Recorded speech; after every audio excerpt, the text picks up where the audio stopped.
Good evening. आज का हमारा सेशन होगा बुलिश इंगल्फिंग। लेकिन बुलिश इंगल्फिंग करने से पहले आज हम लोग पहले रिवीजन कर लेते हैं बुलिश पियर्सिंग जो हमने कल किया। यदि अगर हम बुलिश पियर्सिंग का चार्ट को देखें तो ये मुझे बिल्कुल ये देख रहे हैं दो बड़े कैंडल, ऐसा लग रहा है जैसे ये दोनों कैंडल का जो रियल बॉडी को है वो बड़ा है, जो कि रिप्रेजेंट करता है स्ट्रेंथ को। और ये बिल्कुल आप एक मूवी से रिलेट कर सकते हैं, बाहुबली मूवी में, जिसमें कि एक्टर और विलन दोनों ही पावरफुल थे। ठीक है। फर्स्ट हाफ में रूल किसका रहता है? विलन का रहता है, तब तक मार्केट नीचे जाता है। सेकेंड हाफ में क्या होता है? एक्टर का एंट्री होता है और वहां से मार्केट क्या होता है? ऊपर जाता है। तो एक्टर यहाँ पे रिप्रेजेंट कर रहा है बुलिश को और विलन रिप्रेजेंट कर रहा था मार्केट को, बेरिश को। ठीक है। तो बुलिश पियर्सिंग क्या होता है? बुलिश पियर्सिंग दो कैंडलस्टिक को मिला करके एक पैटर्न बनता है जो कि मार्केट के डाउन ट्रेंड में बनना चाहिए। कहाँ बनना चाहिए? मार्केट के डाउन ट्रेंड में। डाउन ट्रेंड कैसे पता चलता है? जब दो बार making lower high lower low, lower high lower low का फॉर्मेशन बनाता है, उसको बोलते हैं हम लोग डाउन ट्रेंड। या फिर प्राइस अगर पिछले एक सप्ताह दो सप्ताह से अगर डायरेक्टली नीचे आ रहा होगा तो उसको बोलते हैं रिट्रेसमेंट या फिर करेक्शंस। तो ये दोनों कंडीशंस में ही हमारा मार्केट बनना चाहिए। बुलिश पियर्सिंग और बुलिश इंगल्फिंग जो है एक बड़े गिरावट के बाद बने तो ही हमें ये देखना।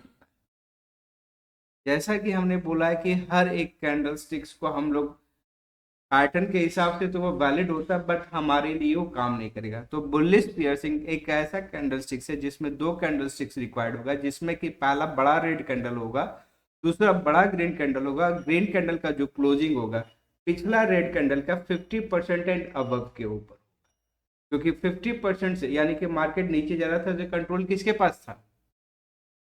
किसके पास? सेलर्स के पास था। और आज जो एक बड़ा सा ग्रीन कैंडल बनता है जिसमें कि हमारा 50% से ज्यादा स्टेक किसके पास आ गया? बुलिश का।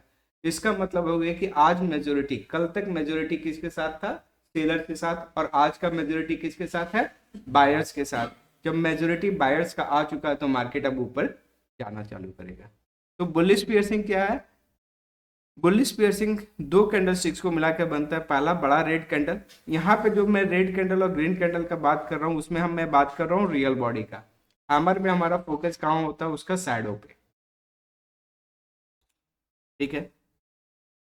उसके बाद क्या है? पियर्सिंग पैटर्न को पहचानने का तरीका यहाँ पे आपको दिया गया है कि piercing pattern is composed of two candle formation that is in a down trending market, गिरावट के मार्केट में या रिट्रेसमेंट के मार्केट। दूसरा, the body of the first candle is a big red candle, पहला बड़ा रेड कैंडल होना चाहिए और दूसरा बड़ा ग्रीन कैंडल होना चाहिए। और ग्रीन कैंडल का जो क्लोजिंग है रेड कैंडल का 50% के ऊपर होना चाहिए। बट मैं कहता हूँ अगर 50% या 55% का होता है ना तो कंफ्यूजिंग होता है। तो आपको एक क्लियर कट ब्रेकआउट दिखेगा तो ट्रेड अच्छा होता है, नहीं तो समटाइम्स क्या होता है हम लोग मेजर नहीं करते कि अच्छा ये 50% हुआ है कि नहीं। तो एक क्लैरिटी के लिए 60% एंड अबव का होता है तो हमें क्लियरली विजिबल होता है। और जितना बड़ा रेड कैंडल रहेगा और जितना बड़ा ग्रीन कैंडल रहेगा, जितना बड़ा बड़ा कैंडल रहेगा उतना ही चांसेस है रिवर्सल होने का। ठीक है। और जब भी ये पैटर्न बने, जैसे कि हमने हैमर बना था उस कंडीशन में मैंने वॉल्यूम को एनालाइज नहीं किया था, बट यदि बुलिश पियर्सिंग या इंगल्फिंग बनता है तो उस समय आप काइंडली चेक करें वॉल्यूम का। अगर बुलिश कैंडल पे अगर वॉल्यूम का ज्यादा होता है इसका मतलब है बायर्स का एंट्री उस समय हमें क्लियरली विजिबल होता है। और इस तरह से मार्केट क्या होगा? अब ऊपर जाएगा। साइकोलॉजी क्यों है कि इसका मार्केट क्यों नीचे जा रहा था? बुलिश पियर्सिंग बनने के बाद मार्केट ऊपर क्यों जाएगा? तो देखिए मार्केट पहले क्या था? डाउन ट्रेंड था तो मार्केट क्या हो रहा था? नीचे जा रहा था। नीचे जा रहा था तो सेलर्स का काम क्या होता था? जहां से मार्केट खुला उसको नीचे ले जाकर के क्लोज करता था। ऐसे ही हर दिन होता था। डाउन ट्रेंडिंग फेज में जब आप कैंडल स्टिक्स को रियलाइज करोगे या प्राइस एक्शंस को, तो बड़े बड़े रेड कैंडल बनेगा और क्लोजिंग बॉटम की तरफ होगा। इस बीच में जो भी कभी ग्रीन कैंडल का फॉर्मेशन होगा उसका रियल बॉडी छोटा होगा या फिर क्या होगा? अपर शैडो बड़ा होगा। यही चीज, और अपर शैडो बड़ा होने का मतलब होता है सेलर्स का एंट्रेंस है। इसीलिए मार्केट लगातार नीचे जा रहा होता है। जिस दिन ये पैटर्न कंप्लीट होता है, ये बुलिश पियर्सिंग बनता है, यहाँ पे पूरी तरह से सेलर्स ट्रैप हो जाते हैं। क्योंकि जब इस लेवल पे मार्केट यहाँ पे है तो सेलर्स पूरी तरह से एश्योर्ड है कि मार्केट कल भी नीचे जाएगा, क्योंकि इससे एनालाइज करने पे हमें कहीं भी इंफॉर्मेशन नहीं है कि मार्केट ऊपर जाएगा। बट जब ये पैटर्न बनता है तो मोर देन 50% कहने का मतलब ये था कि 50% उसी दिन सेलर्स ट्रैप हो गया। जब मार्केट क्या किया, बॉटम में खुल करके टॉप की ओर क्लोज किया, तो जो लास्ट में सेकेंड हाफ में जो इसने सेल किया होगा या लोअर बॉटम में सेल किया होगा, वो क्या हो गया होगा, पहले तो पिछला दिन प्रॉफिट में था, आज क्या हो गया, लॉस में एंट्री कर चुका है। और जैसे प्राइस इस हाई के ऊपर निकलता है, बायर्स को कंफर्मेशन से मिलता है कि मार्केट अब यहाँ से ऊपर जाने वाला होता है, और इतना बड़ा ग्रीन कैंडल किसको रिप्रेजेंट करता है, बायर्स। तो अब मार्केट यहाँ से क्या होगा, ऊपर जाएगा। कुछ लोग जो होगा वो सेलर्स, अभी स्टॉप लॉस यहाँ पे काटा नहीं होगा। स्टॉप लॉस कब काटेगा, जनरली यही होता है कि आप जिस कैंडल पे सेल कर रहे हो उस कैंडल के हाई के ऊपर एटलीस्ट उतना तो आपको रिस्क लेना पड़ता है। तो कुछ लोग वेट कर रहा होगा इस प्राइस के ऊपर जब निकलेगा तब जाकर के वो स्टॉप लॉस। बायर का एंट्री इस पॉइंट से होगा, बुलिश कैंडल के हाई के ऊपर बायर्स का एंट्री हो जाएगा, और सेलर एग्जिट कर लेगा अपना पोजीशन से जब रेड कैंडल का हाई ब्रेक हो जाएगा, तो वहां से सेलर्स एग्जिट कर जाएगा। सेलर्स को एग्जिट करने के लिए क्या करना होगा, स्टॉप लॉस काटने के लिए बाइंग का पोजीशन से बनाना होगा। जब बुलिश पियर्सिंग का पैटर्न बन चुका और एक बड़े स्ट्रेंथ के साथ मार्केट ऊपर जाने के लिए तैयार है, तो एग्जिस्टिंग जो भी सेलर्स है वो अपना पोजीशन को क्या करेगा, लिक्विडेट करेगा। लिक्विडेट करने के लिए क्या करेगा, सेल किया हुआ था पोजीशन को बराबर करने के लिए बाइंग करना होगा। तो एडिशनल जो सेलर्स था वो क्या कन्वर्ट हो रहा है, बाइंग कर रहा है। जो न्यू सेलर्स था वो अपना एसल काट रहा है, और वो सेलर्स जो मार्केट को नीचे लाया है, जब उसको ये पता चल रहा है कि मार्केट यहाँ से ऊपर जाने वाला है, वो इस अपॉर्चुनिटी को मिस होने नहीं देगा और यहाँ पे क्या करेगा, बाइंग करेगा।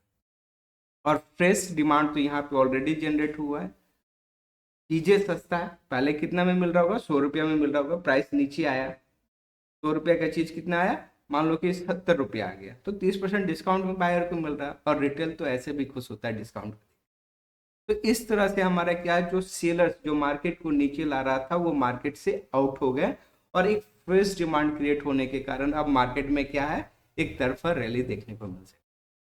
और यहाँ पे देखेंगे तो बहुत क्लियरली नहीं, बट आप एक वी शेप का रिकवरी देख रहे हैं, ठीक है।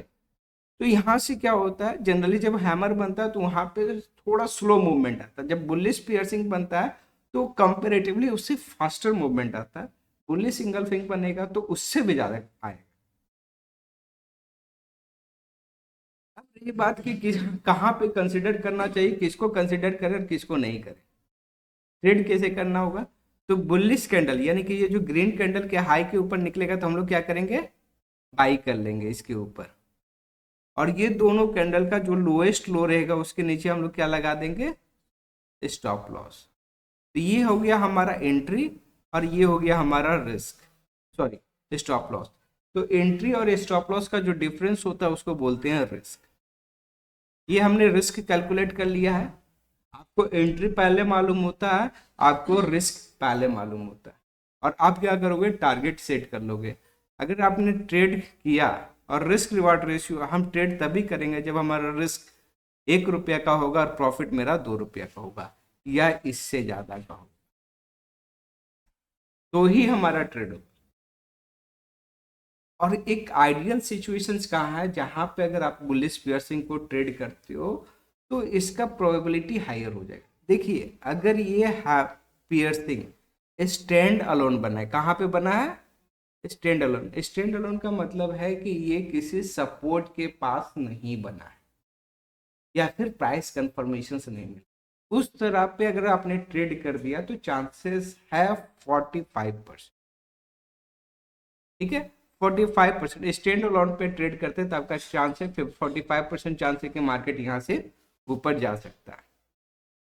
अब मुझे बताइए कि आप यहाँ पे ट्रेड करने आए हैं या अर्न करने आए हैं, अर्न करने आए हैं। तो जिस भी ट्रेड में आपका प्रोबेबिलिटी 40% के बिलो हो, आप काइंडली ट्रेड को अवॉइड करो। तो सिर्फ और सिर्फ बुलिश पियर्सिंग बन जाता है तो वहां पे हमारा ट्रेड नहीं होगा। हमें ट्रेड कहाँ पे करना है, तो एक परफेक्ट बुलिश पियर्सिंग को बन जाने दीजिए सपोर्ट पे। जब ये सपोर्ट पे बन जाता है तो यहाँ पे हमें पहले पता चलता होगा, क्योंकि सपोर्ट का काम होता है प्राइस को नीचे जाने से रोकना, और उसी जगह पे जब एक नया डिमांड क्रिएट करता है तो इसका मतलब है this is the best price to buy, this is the best price and best location to bye.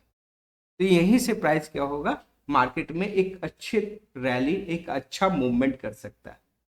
जब हम सपोर्ट पे बाइंग करते हैं तो हमारा टारगेट रेजिस्टेंस तक जाता है, सिंपल से कंसेप्ट।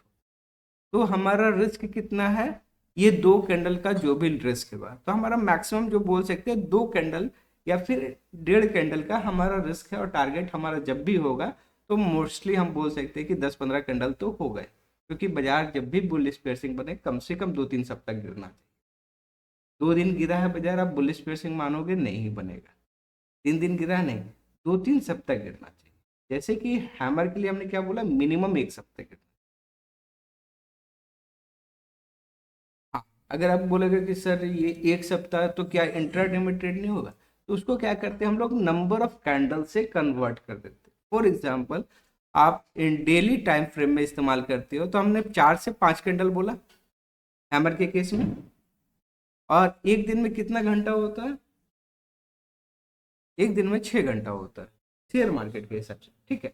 तो हम यहाँ पे आवरली में अगर 24-25 कैंडल मिलके बना है तो वो भी हैमर काम करेगा, यानी कि 24-25 कैंडल लगातार गिरा है तो वो भी वैलिड हो जाएगा। अगर इसी को हम क्या करेंगे, 15 मिनट से डिवाइड कर देंगे, 15 से मल्टीप्लाई कर देंगे, यानी कि मान लो कि 200-300 कैंडल लगातार 15 मिनट में गिरा, तो वहां पे भी हैमर बनाना है तो उसी तरह से काम।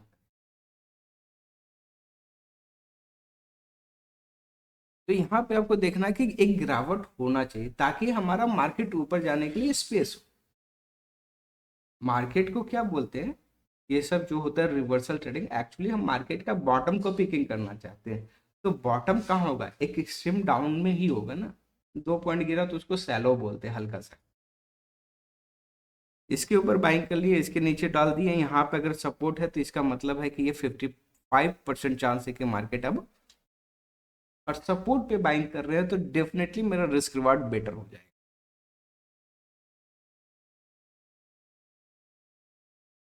ठीक है, ये एडवांटेज होता है सपोर्ट पे। क्यों मैं बोल रहा हूँ, क्योंकि जब भी मैं सपोर्ट पे बाइंग करूंगा तो मेरे को एक अच्छा गिरावट मिल जाएगा और मार्केट को ऊपर जाने के लिए हमको एक अच्छा स्पेस मिल जाएगा। और यदि नेक्स्ट डे जब इसके ऊपर प्राइस निकलता और इसके ऊपर क्लोज कर देता है, क्या हुआ, एक वो ट्रेड करेगा जो कि इसके ऊपर जैसे निकलेगा वो बाइंग करेगा, वो हो जाएगा ब्रेकआउट ट्रेडर। और जो वेट करेगा कि इस कैंडल के ऊपर क्लोजिंग हो जाए, क्लोजिंग 3:30 बजे होगा, अगर ये क्लोजिंग ग्रीन कैंडल से हो गया तो हाई प्रोबेबिलिटी है कि मार्केट तेजी से ऊपर। अगर नेक्स्ट कैंडल रेड बन गया तो ये समझ लीजिए या तो आपका एसएल खाएगा या फिर मार्केट के हाई पॉसिबिलिटी है कि समय ज्यादा लगेगा। इस चीज को आप थोड़ा सा नोट कर लें।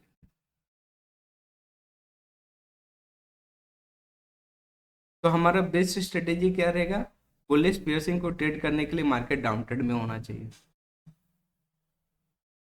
पियर्सिंग पैटर्न कहाँ पे बनना चाहिए, सपोर्ट पे बनना चाहिए। रिस्क रिवार्ड रेशियो कितना होना चाहिए, 1:2 और मोर होना चाहिए। पियर्सिंग पैटर्न को कब ट्रेड करेंगे, जब हमें प्राइस का कंफर्मेशन मिल जाए, जब इसके ऊपर चला जाए। अगर मैं कह रहा हूं कि मैं किसको बाइंग कर रहा हूँ, HDFC बैंक को बाइंग कर रहा हूँ, ये मेरा किसका स्टॉक है, फॉर एग्जाम्पल HDFC बैंक का है, तो इसी चीज का मैं कंफर्मेशन ले लेता हूँ क्या बैंक निफ्टी ऊपर जाने वाला है। बैंक निफ्टी में देखेंगे, फॉर एग्जाम्पल अभी देखेंगे तो हमारा बैंक निफ्टी में एक head and shoulder chart pattern बना हुआ है आवरली में, ठीक है। तो अगर मेरा यहाँ पे बाइंग बन रहा है HDFC बैंक में और बैंक निफ्टी भी एक संकेत दे रहा है कि मार्केट ऊपर जाने वाला है, तो दिस इज द बेस्ट है। अब यहाँ पे क्या हुआ, ये सभी चीजों के साथ साथ हमें प्राइस का कंफर्मेशन, यानी कि इंडेक्स भी बोल रहा है कि हाँ आप बिल्कुल सही हो, आप सही डायरेक्शंस में ट्रेड। तो इतना चीजें जब हम देखते हैं तो हमारा ये प्रोबेबिलिटी कन्वर्ट हो जाता है 6। यहाँ पे हमें सब कुछ मिल रहा है, तो यहाँ पे मेरा हाईएस्ट प्रोबेबिलिटी है कि हम 60% एश्योर्ड है कि मेरे को टारगेट मिलेगा। या तो मुझे अगर टारगेट नहीं मिला, जब प्राइस नीचे भी आया, तो आपका स्टॉप लॉस नहीं कटेगा, आपका समय भी निकलेगा और बीच में आपको पता चल जाएगा कि मार्केट अब मूव नहीं करने वाला, तो आप एक छोटा सा ऐसा लिया, छोटा सा प्रॉफिट लेके आप एग्जिट। बट लॉस होने की संभावना इस कंडीशन में बिल्कुल ना। तो ये रहा हमारा बुलिश पियर्सिंग। ठीक है, आज का जो हमारा टॉपिक है वो है बुलिश एंगल। एक बार के लिए हम लोग क्या करते हैं, बुलिश पियर्सिंग से रिलेटेड अगर आपका कोई क्वेश्चन है तो आप पूछ सकते हैं, कोई भी डाउट वगैरह। हम्म लगभग 50% से ऊपर इसका ग्रोथ हम्म। है। अच्छा, ये अगर पूरा ऊपर तक आ जाता बॉडी इसका तो शैडो नहीं रहता। 100% के बिलो होना चाहिए, मोर देन 50% बट बिलो 100%। क्योंकि 100% के ऊपर निकल जाएगा तो इसी चीज को पलट देंगे, उसका हो जाएगा बुलिश इंगल्फ। इंगल्फ का मतलब होता है निकलना। नहीं, उसका ऊपर नहीं, बस बराबर अगर हाँ, आ गया तो अगर ये 100% के इस कैंडल के नीचे है तो हमारा बुलिश पियर्सिंग ही होगा। अगर इसके ऊपर निकल गया तो हमारा बुलिश इंगल्फिंग हुआ, शैडो नहीं देखते। ठीक है, और ये जब 80% या 90% में चला जाता है ना, तो ये दोनों को जब कंबाइंड करेंगे तो आपका हैमर बन जाएगा।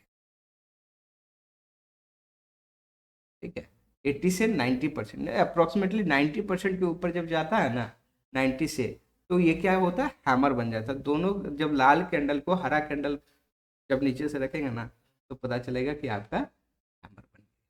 2 दिन का कॉम्बिनेशन से भी आपका हैमर बनता है, उसको सीक्रेट बोलते हैं। तो सीक्रेट बोलने का क्या है भैया, हैमर से ज़्यादा पावरफुल मेरा पियर्सिंग। ठीक है, लेकिन उसी को क्या बोलेगा कि आपको मालूम है ऐसा चीज़ होता है, इंटरेक्ट करने के लिए कि हाँ ऐसा भी होता है, लगेगा हाँ भाई ये तो बहुत अजूबा चीज़ होता है। तो यह हैमर से ज़्यादा पावरफुल पियर्सिंग।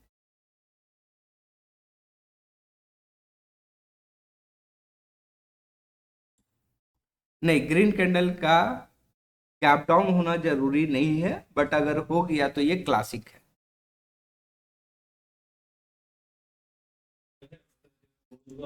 हम्म, वहां से स्टार्ट ना होके बल्कि थोड़ा नीचे से स्टार्ट हो। नहीं ये जरूरी नहीं, अगर ऐसा होगा तो क्लासिक पैटर्न। मार्केट में क्या होगा, थोड़ा सा वेरिएशंस होता है। क्या होता है वेरिएशन, मतलब कि आपको यहाँ दिख रहा है ओपनिंग यहाँ से होगा, इस तरह से होगा। ठीक है ना, तो हमें ये देखना है कि हमारा क्लोजिंग कहाँ पे, हमारा क्लोजिंग रेड कैंडल का 50% के अबव ही होना, इस पे हमारा ज्यादा फोकस है। जरूरी नहीं कि नीचे से ही ओपन हो, ऊपर से भी थोड़ा सा हाँ ऊपर से भी हो बिल्कुल, सकता है, लेकिन कैंडल जो है उसका 50% 50% के से ऊपर। above होना चाहिए। अगर मिडिल में होता है तो इसका मतलब क्या हुआ, यहाँ पे अगर ओपनिंग होता है इस लेवल से, ठीक है, एक सेकंड मैं ड्रॉ कर देता हूँ। अगर कल के डेट में अगर ओपनिंग इस लेवल से होता है तो ये क्या हुआ, ये जो स्पेस है मार्केट ओपन होने से पहले ही डिमांड क्रिएट कर दिया था। ठीक है, यहाँ पे सेलर्स को कोई भी अपॉर्चुनिटी मिला ही नहीं था कि मार्केट नीचे से ऊपर जाने वाला। तो ये रातों रात डिमांड क्रिएट हो चुका है। इस ये तभी होता है जब क्या होता है, पहले से डिसाइडेड होता है, या फिर कोई इवेंट होता है, या फिर रिजल्ट आने वाला है। यानी कि मार्केट नीचे जा रहा था, एज्यूम कर रहा था कि मार्केट खराब, रिजल्ट खराब आएगा, गिर रहा था। अचानक से पता चला रात में 3:30 बजे के बाद रिजल्ट आया कि मार्केट का रिजल्ट अच्छा हो।